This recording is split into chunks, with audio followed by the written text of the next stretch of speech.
law and order it will be there. More than 1,000 cameras has been fixed by all the departments. We should be very cautious. The image of Bangalore is very much important.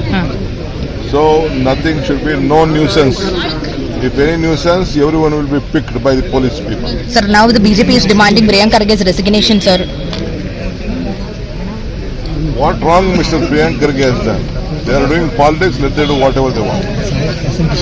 Priyanka Kharge has not been involved. Yeah. No name has been there. It is unless it a political attitude, let them do whatever they want. I am a police. ಪಕ್ಷದ ಶುಭಕಾಮನೆಗಳನ್ನು ರಾಜ್ಯದ ಜನತೆಗೆ ಗೃಹ ಇಲಾಖೆಯಿಂದ ಕೊಡೋದಕ್ಕೆ ಬಯಸ್ತೇನೆ. ಜೊತೆಗೆ ನನ್ನ ವೈಯಕ್ತಿಕವಾಗಿ ಕೂಡ ಈ ಆಚರಣೆಯಲ್ಲಿ ಬಹಳ ಎಚ್ಚರಿಕೆಯಿಂದ ನಿಮ್ಮ ಸಂತೋಷವನ್ನು ಹಂಚಿಕೋಬೇಕು. ಆಚರಣೆ ಮಾಡುವಂಥ ಸಂದರ್ಭದಲ್ಲಿ ಅಥವಾ ಆಚರಣೆ ಮಾಡೋದಕ್ಕೋಸ್ಕರ ಹೋಗಿ ಅನೇಕ ಜನ ಪ್ರಾಣ ಕಳ್ಕೊಂಡಿರೋದನ್ನು ಹಿಂದೆ ಎಲ್ಲ ನೋಡಿದ್ದೇವೆ.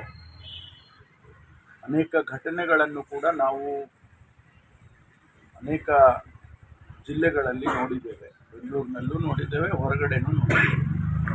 ಹಾಗಾಗಿ ಈ ಬಾರಿ ನಾನು ಈಗಾಗಲೇ ನಮ್ಮ ಹಿರಿಯ ಪೊಲೀಸ್ ಅಧಿಕಾರಿಗಳ ಜೊತೆ ಸಭೆ ಮಾಡಿ ಎಲ್ಲ ರೀತಿಯ ಸೂಚನೆಗಳನ್ನು ಕೊಟ್ಟಿದ್ದೇನೆ. ವಿಶೇಷವಾಗಿ ಬೆಂಗಳೂರಿನಲ್ಲಿ ಸುಮಾರು 7-8 ಲಕ್ಷ ಜನ ಅವತ್ತು ಸೇರುವಂಥದ್ದು ಹಿಂದೆ ಎಲ್ಲ ನಾವು ಗಮನಿಸಿದ್ದೇವೆ. ಈ ಬಾರಿಯೂ ಕೂಡ ಅದೇ ರೀತಿ ಆ ಸಂಖ್ಯೆಯಲ್ಲಿ ಅಥವಾ ಅದಕ್ಕಿಂತ ಹೆಚ್ಚಾಗಿ ಜನ ಸೇರುವಂಥದ್ದನ್ನು, ವಿಶೇಷವಾಗಿ ಯುವಕರು ಸೇರುವಂಥದ್ದನ್ನು ನಾವು ಅಂದಾಜು ಮಾಡಿದ್ದೇವೆ. ಅದಕ್ಕಾಗಿ ಎಲ್ಲ ರೀತಿಯ ಕ್ರಮಗಳನ್ನು ಕೂಡ ಸಾವಿರಾರು ಜನ ಪೊಲೀಸ್ ಸಿಬ್ಬಂದಿಯನ್ನು ನೇಮಕ ಮಾಡಿ ಹಿರಿಯ ಅಧಿಕಾರಿಗಳನ್ನು ಕೂಡ ಜವಾಬ್ದಾರಿಯನ್ನು ಹಾಕಿ ಎಲ್ಲ ತಯಾರಿಯನ್ನು ಪೊಲೀಸ್ನವರು ಮಾಡಿಕೊಂಡಿದ್ದಾರೆ. ನನ್ನ ಒಂದೇ ವಿನಂತಿ ಏನು ಅಂದರೆ, ನೀವು ಹೊಸ ವರ್ಷದ ಸಂತೋಷವನ್ನು ಆಚರಣೆ ಮಾಡುವಾಗ ಭಾಳ ಸ್ವಲ್ಪ ಎಚ್ಚರಿಕೆಯಿಂದ ಮಾಡಬೇಕು. ಯಾರಿಗೂ ತೊಂದರೆ ಆಗಬಾರ್ದು, ತೊಂದರೆ ಮಾಡಬಾರ್ದು. ಜೊತೆಗೆ ನಿಮ್ಮನ್ನು ನೀವು ರಕ್ಷಣೆ ಮಾಡ್ಕೊಳ್ಬೇಕು. ಹಾಗೆ ಅಂತೇಳಿ ನಾನು ಸಾರ್ವಜನಿಕರಲ್ಲಿ ವಿನಂತಿಯನ್ನು ಮಾಡ್ತೇನೆ. ಸರ್, ಅಲ್ಲ ಸಮಯದಲ್ಲಿ ಎಷ್ಟು ಗಂಟೆಗೆ ಅಂಗಡಿಗಳು ಅಥವಾ ಪಬ್ಗಳೆಲ್ಲ ಕ್ಲೋಸ್ ಆಗಬೇಕು ಅಂತ ಟೈಮ್ ಏನಾದ್ರು ಕೊಡ್ತೀರಾ ಹೇಗೆ ಅಂತ? ಇಲ್ಲ, ನಾವು 1 ಗಂಟೆವರೆಗೂ ಈಗಾಗಲೇ 1 ಗಂಟೆವರೆಗೂ ನಿಯಮ ಏನಿದೆ ಅದನ್ನು ಇರ್ತಾರೆ. ಅಂದರೆ ಅದಕ್ಕಿಂತ ಮೇಲೆ ಮುಂದಕ್ಕೆ ಹೋಗೋದಕ್ಕೆ 1 ಗಂಟೆವರೆಗೂ ಹೋಟೆಲ್ಸು, ರೆಸ್ಟೋರೆಂಟ್ಸು ಅದೆಲ್ಲ ತೆಗೆದಿರ್ತಾರೆ. ನಾನು ಹೇಳಿದ್ನಲ್ಲ, ಅದ್ರ ಬಗ್ಗೆ ನಾನು ಯಾವುದನ್ನು ಕೂಡ ಹೇಳಿಕೆಗಳನ್ನು ಕೊಡೋದಿಲ್ಲ ಅಂತ ಹೇಳಿದ್ದೇನೆ. ತನಿಖೆ ಆಗಲಿ, ತನಿಖೆ ಆದ ನಂತರ ಏನು ಬೇಕಾದರೂ ವರದಿ ಬಂದಾಗ ಹೇಳೋಣ.